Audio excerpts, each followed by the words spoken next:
Welcome to Oregon Cash Flow Pro. My name is James Barber, always trying to help you maximize cash flow. And sometimes that might mean we're going to take advantage of some of these 0% credit card offers that companies, they just want to throw money at us. So what we're going to go over in today's video is it a good idea? When might we want to do it? I'm going to show you some of the things that I have done and some of the things I'm doing. And we're going to talk about managing our credit as well, because it will have an impact on your credit when you utilize these things. First, a word of warning: credit card companies are sending out blank checks to fill it out for a balance transfer. Watch your mail.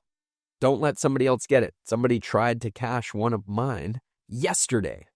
Luckily, I got a call from the check cashing place. They recognized that it was most likely fraudulent and it didn't go through. But be careful. Watch your mail for that stuff. I wouldn't be on the hook for it anyways, but better that we don't have to hassle with it to begin with. And you might want to use those checks. So first things first, let's take a quick look at my credit. This is Credit Karma. Let's look at Equifax. This is my credit over the last year. Normally, I hover right around 800, slightly below, slightly above, because I have a lot of credit and I don't really use it. I keep credit cards, but I just charge the minimum amount.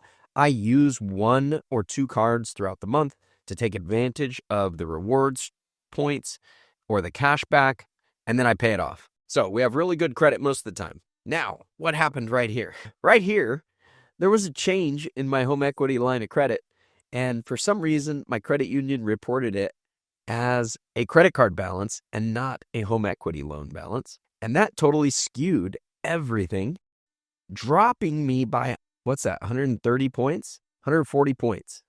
My credit score dropped 140 points because it assumed that a home equity line of credit that I had was actually a credit card that suddenly had this massive balance. Okay, so that took them a little while to figure out. They got it fixed. My score bounced back up. Didn't quite recover. Not sure why. Maybe they're a little bit wary. But we still have a really good score. Just under 750 here. And ultimately, it's going to end up dropping from here. But that's because of the things that I'm choosing to do right now. You can see there's all kinds of offers like this. 0% for the next 21 months. I actually just took advantage of one of these, actually, not this card. But I got a couple of credit card offers in the mail. 0% for the next year. 0% for the next year and a half, something, I don't know. And I decided I'm going to take advantage of that because I have a plan how I'm going to use that money, and I'm going to save money. But essentially, I'm going to be doing a challenge on this channel where I'm going to be using options in the market to pay that back, to make the payments back on these cards, make more than what we're getting charged, because we're not getting charged very much. And then we'll still have money left over once we pay these cards back before the 0% runs out. That's essentially what's coming up. But I accepted the offer. It wasn't a new card that I requested, but on current cards that I have that I didn't have a balance on, they sent me offers saying, hey, do a balance transfer. All right. Well, first of all, if you don't have balances on credit cards, or you don't keep balances on credit cards, how can you do a 0% balance transfer? Well, what I do is I create a balance in my HELOC. I create a balance in my HELOC, and then I do a balance transfer to pay the HELOC down. And I create a balance in the HELOC by pulling cash out of it. So that's one way that I'm able to turn a 0% balance transfer offer where I don't have balances on my credit cards into cash.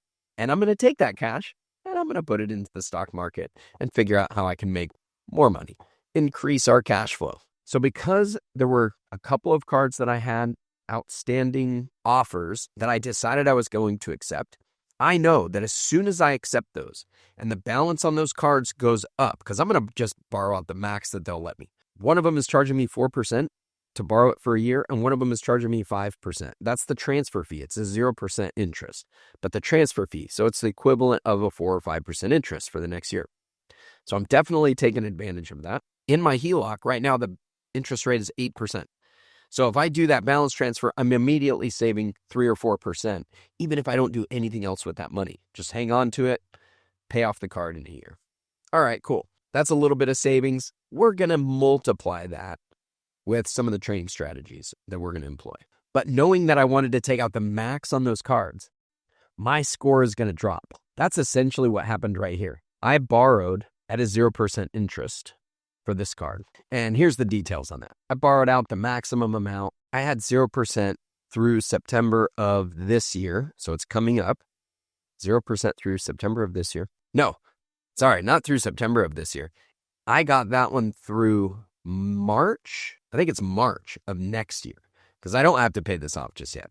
I still have a plan to pay this off. I have the cash available, but we're still working with that cash. Anyway, this was the transfer that I made when it caused my credit score to initially drop. This is our most recent transfer request for another 0%. And so last September, that card reported, and you see my score dropped. And my score dropped, 30 points. My score dropped 30 points because I took advantage of a 0% credit card offer.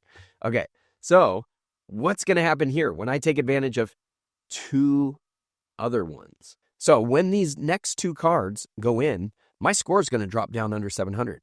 Well, I knew that was going to happen, and I have no plans to get any loans over the next year or two. So I don't really need a high credit score. There's nothing that I have going on that requires me to have a high credit score. So I decided, let's take advantage of it. It'll make good content here on the channel with the challenge. And because I know my score is going to drop, before those cards report, I still have a good credit rating, and I could take advantage of getting a new card. So that's what I did also. I took advantage of a new card, got that one, got the 0% on that one. And so we've got a pretty decent chunk of change coming in that we're going to be doing our challenge with. Now, I say all this because I want you to know that there is risk associated with this. I'm making it sound very rosy, and I have a good feeling about being able to make this successful. Can I beat 4 or 5% over the next year?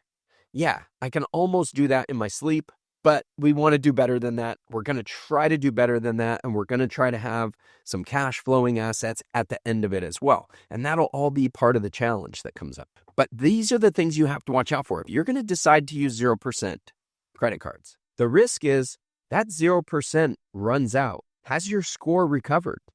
Because you might have a plan. I know there's a lot of channels that talk about 0% credit cards, and they just say, just keep it going. Just do another 0% when that one expires. Theoretically, that can work, but has your score recovered enough that you can qualify for another one? Do you have too many inquiries on your credit that they're going to deny you because you've asked for too many loans? Those are real risks that you have to watch out for. Credit could tighten up in a couple of years, and maybe they stop offering these things. Like, you don't really know what the future is going to be. So if you're going to take advantage of these offers, there's a couple of ways to do it safely. One is we're actually putting it into something like a HELOC where that money is going to be liquid, but it's already saving us interest. That's savings right out of the gate. Maybe I can take that one that's going to charge me 4% over the next year, and I can put it into a CD or a high yield savings account or buy a bond, a treasury bond, or something that's paying out more than 4%. We can get some small arbitrage by doing things like that that have basically no risk. And when it comes time to pay that card off, we can go pay that card off. So that's like the safest thing that you can do with it. You put it towards a higher interest debt that is also liquid, so you can get back at that money when the time runs out, because you do not want to pay credit card interest rates when that 0% runs out. It isn't worth it. Whatever you just saved over the last year is going to add up so quickly. So we don't want to sit on any of those balances when that rate runs out. So you got to have a good plan to make sure that you can pay those off. One of the things that we're going to do as part of this challenge, we're going to be running the wheel strategy. We're going to be selling premium, but we're also going to put some of that money into our high yield dividend ETFs that are going to kick off consistent income. Essentially, what I'm hoping to do is by the time it gets around time to pay off these cards, is the income that I've been earning over the next year, I've been using it to pay the minimum balance on the cards and purchase chunks of those high yield dividend ETFs that will work like annuities, where they're just going to keep kicking off dividends. And if they kick off dividends at a fast enough rate, I'm going to be able to use that to pay those cards off. Or we'll just take the chunk of cash that we have left over that we haven't put into those, and we'll pay the cards off, and we still have those assets that are going to continue to kick off. So 1 year from now, borrowing this money at 0% interest plus whatever the transfer fee was, we're going to have some cash flowing assets at the end of it, and the cards are going to be paid off, and we don't pay any credit card interest. So that's the plan, but you got to be aware of the risks involved with these 0% interest cards if you're going to try something like that. I'm doing this because I have a plan to make sure that it's very little risk. I don't recommend people get into this if you're not in a situation that you know 100% you're going to be able to pay those things off in a year. If you want to talk to me about it, I do free consultations with people. We talk about cash flow. We talk about finances. We talk about life insurance, high cash value life insurance. We talk about options, all kinds of things. I'm willing to meet with anybody. We do a free consultation with anybody, and we can cover a lot of ground in that free consultation. So good luck to you out there if you're going to utilize 0% interest credit cards. Be careful when it comes to your credit scores. Make sure you're managing your credit effectively so that you don't get into trouble. And don't be afraid to reach out for help. If you got any questions or there's something that I can do, you can also put your questions or comments in the comment section below. We do our best to reply to all of those and provide you with as much value as we can. Appreciate you joining me. Good luck out there, and we'll see you next time. The next 20 seconds determine your future. Subscribe, meet with me, or continue educating yourself with these videos right over here. I appreciate you. Now go maximize your cash flow.